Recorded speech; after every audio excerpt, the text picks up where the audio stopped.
নমস্কার বন্ধুরা, ফ্রেশ চিলিতে সবাইকে স্বাগতম। আজ আমি নিয়ে এসেছি দারুণ লোভনীয় স্বাদের একটি রেসিপি। চলুন দেরি না করে চলে যাই রেসিপিতে। এখানে আমি 1 কেজি লোটে মাছ নিয়েছি। মাছগুলোকে পরিষ্কার করে ধুয়ে ভালো করে জল ঝরিয়ে নুন হলুদ মাখিয়ে নিয়েছি। গ্যাসে কড়াই বসিয়ে কড়াই গরম করে 1 টেবিল চামচ তেল দিয়েছি। তেল গরম হলে মাছগুলোকে কড়াইতে দিয়ে ঢাকা দিয়ে মিডিয়াম ফ্লেমে 5-6 মিনিট হতে দেব। ততক্ষণে মশলার জন্য কি কি নিয়েছি দেখে নিই। এখানে বেশ বড় সাইজের 3টে পেঁয়াজ লম্বা করে কেটে নিয়েছি। 2টো মিডিয়াম সাইজের টমেটো কুচিয়ে নিয়েছি।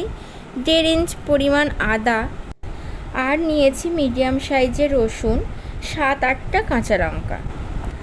আদা, রসুন ও লঙ্কা আমি পেস্ট বানিয়ে নেব, তবে খুব মিহি পেস্ট নয়, থেঁতো করে নিলে যেমন হয় সেরকম।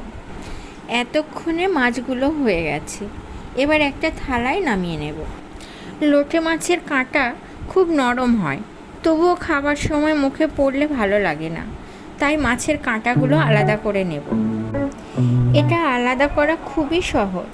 এইভাবে খুন্তি বা চামচ দিয়ে মাছের অংশগুলোকে ছাড়িয়ে কাঁটাগুলো বাদ দিতে হবে।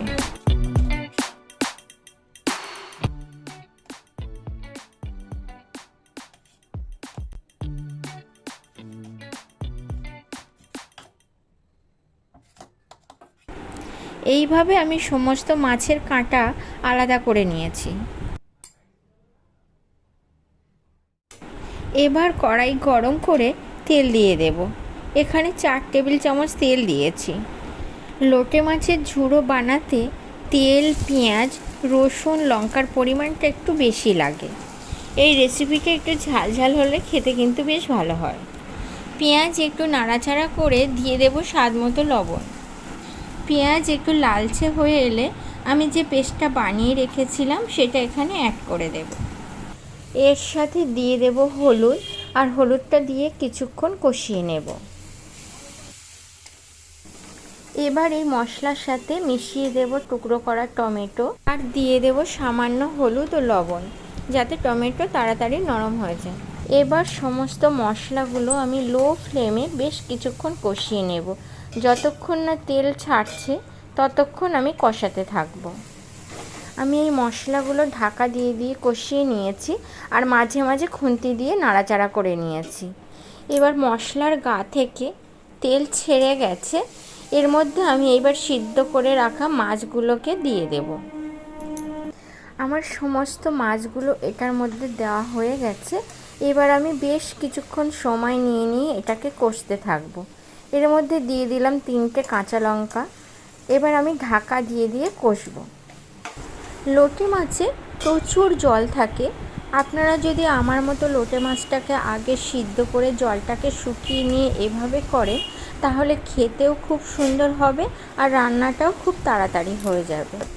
রান্নাটা প্রায় হয়ে গেছে। এর মধ্যে এবার আমি দিয়ে দেব ছোট 1 বাটি কুচিয়ে রাখা ধনেপাতা দিয়ে আবারও আমি ভালো করে মিশিয়ে নেব।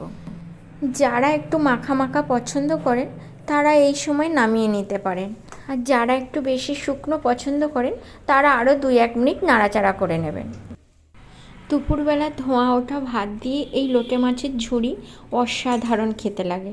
আপনারাও আমার মতো এই রকম কাঁটা ছাড়িয়ে এইভাবে রান্না করে দেখবেন, দারুণ লাগবে। রেসিপিটি আপনাদের কেমন লাগলো কমেন্ট করে অবশ্যই জানাবেন। ফিরে আসবো নতুন কোনো রেসিপি নিয়ে। বাই।